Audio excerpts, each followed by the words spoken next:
in the United States. Inflation outside from food and energy, a key measure that economists use, also fell. Make no mistake, prices are still too high. We have a lot more work to do, but things are getting better, headed in the right direction. Most Americans can see the progress driving down the street, finding relief at the pump as gas prices fall. Gas prices are now lower than they were a year ago, and half the gas stations selling gas at $3.09 or less. The most common price for gas stations across the country is $2.99. The decline in gas prices is giving consumers a break they need, helping them keep our economy going. When a two-car family, they're saving hundreds of dollars a month. It's a big deal. Today's report contains another piece of good news. Food inflation has slowed last month, providing much-needed relief for millions of families at the grocery store. This is welcome news for families across the country as they get ready for the holiday celebrations and for family dinners. It's also important that we put today's news in a broader context. When I took office, we inherited a nation with a pandemic raging and an economy that was reeling. We acted quickly and boldly to vaccinate the country and to put in place a new economic strategy. A strategy built on an economy that was based on from the bottom up and the middle out. Now, 21 months later, we can see how our economic plan is working.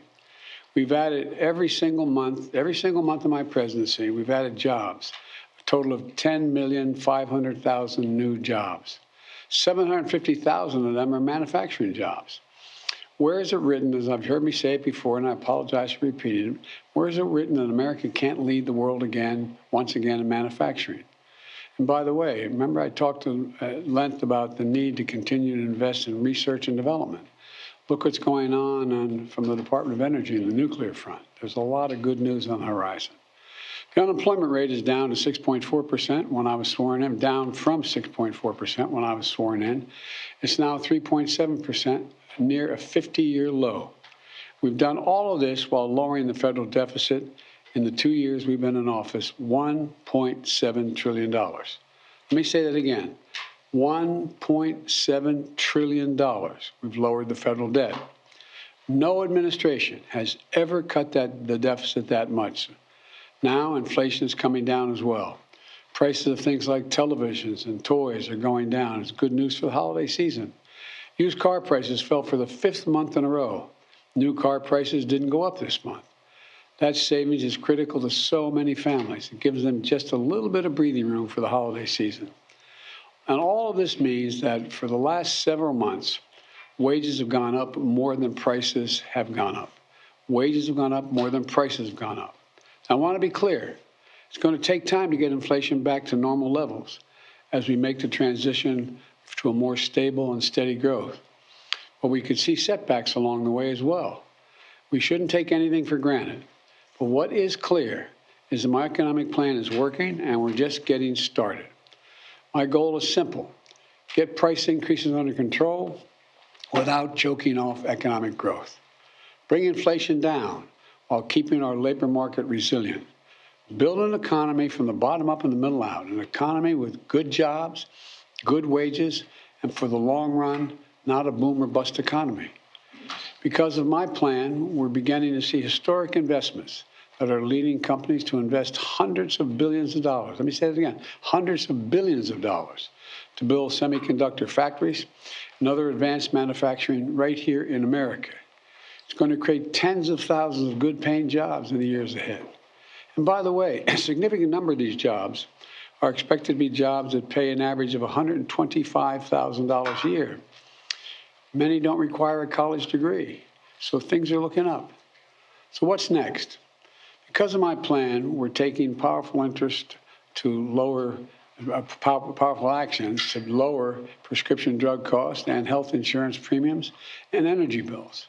In just a few weeks, starting in January, families will get a little more breathing room. They've been told for some time since we passed the legislation that we're going to be able to lower the price of drugs. Let me give you just one example.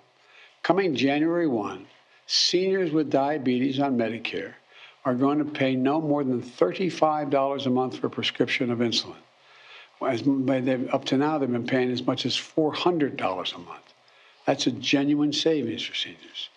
This matters so many families with loved ones who have diabetes and rely on insulin to survive, going from an average of $400 down to $15 or $35 a month. In January, they won't have to choose between paying for their insulin, and in many cases, putting food on the table. It matters. It's real savings to people, and it's just about to kick in. The same is true from healthcare to clean energy.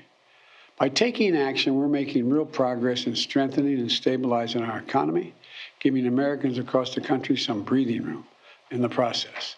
Look, I know it's been a rough few years for hardworking Americans and for small businesses as well. And for a lot of folks, things are still pretty rough. But there are bright spots all across America where we're beginning to see the impact of our economic strategy. And we're just getting started. I've said it again, I've never been more optimistic about America's future. And today's news gives me another reason to be optimistic about that future. We're building a better America, an economy from the bottom up and the middle out, not the top down. When the poor have a shot, the middle class do well, the wealthy always do very well. We just have to keep going. I know we can get this done. God bless you all, and may God protect our troops, and I'll take questions. I'm going to be seeing you all a little later this afternoon. I'm not taking any questions right now. Thank you very much. Can you say when you expect prices to get back to normal, Mr. President? I hope by the end of next year we're much closer, but I can't make that prediction. I'm convinced they're not going to go up. I'm convinced they're going to continue from there. Do you plan to veto the NDAA over the vax requirement?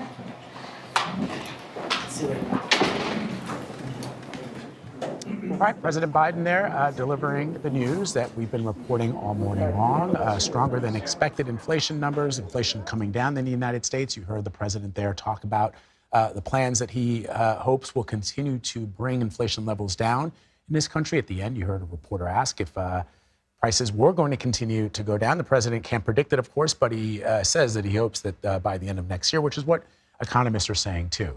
We heard Janet Yellen in that interview with Norah O'Donnell for 60 Minutes echo much the same sentiment, that the intention is, as the Federal Reserve continues to raise interest rates, which we expect that they will do again, that will continue to drive inflation numbers down. And the good news, of course, is that the job market is still very, very strong. So let's bring in Ed O'Keefe, our White House and political correspondent. He's standing outside of the White House, was listening into what the president had to say. Ed, November CPI report came out today. As we've been reporting, inflation is still high, but is slowing down. These numbers were better than expected. The market is up. You heard the president of the United States there responding to those latest figures.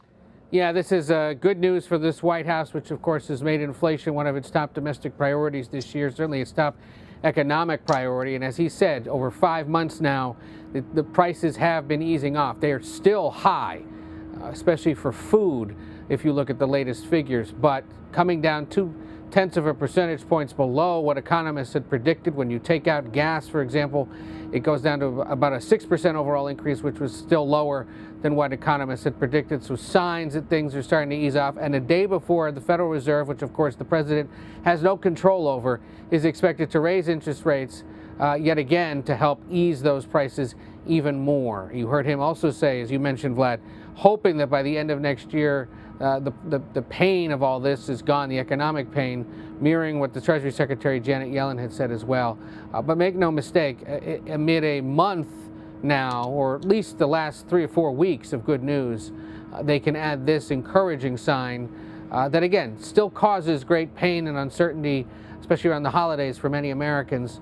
But from a numerical, statistical, and political standpoint here at the White House, they're going to be quite happy about this. You know, you mentioned the Federal Reserve. The expectation is that there's going to be another hike, probably 0.5 percentage point based on what the Federal Reserve has been forecasting to us.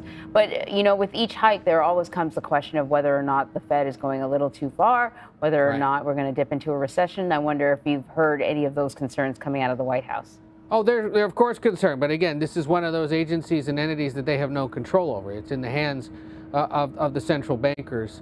They're anticipating here, as everyone else is, that 0.5 percentage increase. Anything less or more than that would be seen as confusing and unexpected. And so as long as that plays out as it is expected to, and the White House isn't expected to say much at all about it. But it is certainly one aspect of this ongoing economic challenge that the White House has faced, that they don't control that. And of course, we're projecting their hope that there would be steps taken, as there have been now over the last several months, to raise those rates. This afternoon, Ed, as you know, the president will host a ceremony on the South Lawn to sign the Respect for Marriage Act. Who will be in attendance, and is he expected to deliver any remarks? He is going to be speaking to thousands of invited guests on the South Lawn or the backyard here at the White House for one of the biggest bill signings he's had. They like to do it big and bold when it is a piece of legislation like this. Remember, this is a president who, as vice president, went out ahead of the sitting president at the time, Barack Obama, and endorsed same-sex marriage, or said he was supportive of it.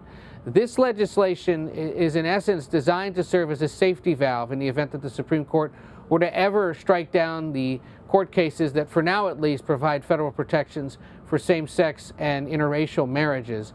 It requires states that may not have such protections to recognize those from other states, and that in essence puts the protections in place, and then essentially requires the federal government to also recognize those marriage licenses issued by states to either same-sex or interracial couples where there to be some issue with those ones. This is something that, of course, was sought in the wake of the Roe v. Wade decision out of concern that at some point the High Court might also go after those privacy protections, in essence, that permit same-sex and interracial marriages to continue free of any such legislation. Expect to see a bipartisan crowd. And the White House keeps teasing us about some musicians who are going to be performing, refusing to tell us who exactly they are, saying those performers will announce their participation shortly before the bill signing. So we'll see who exactly shows up here to perform ahead of the president signing legislation. But again, expect it to be a pretty big affair out on the backyard. Star-studded. Okay. What happened? Ed, It's gone dark on us. It's dark, Ed. there you go. He's back. There you're back. The lights are back. Ed, thank you very much. Take care. Still to come, more changes are on the way at Twitter. We're going to tell you about the board he is reportedly abolishing. Elon Musk is reportedly abolishing at the social media giant. So stay with us. You're streaming CBS News.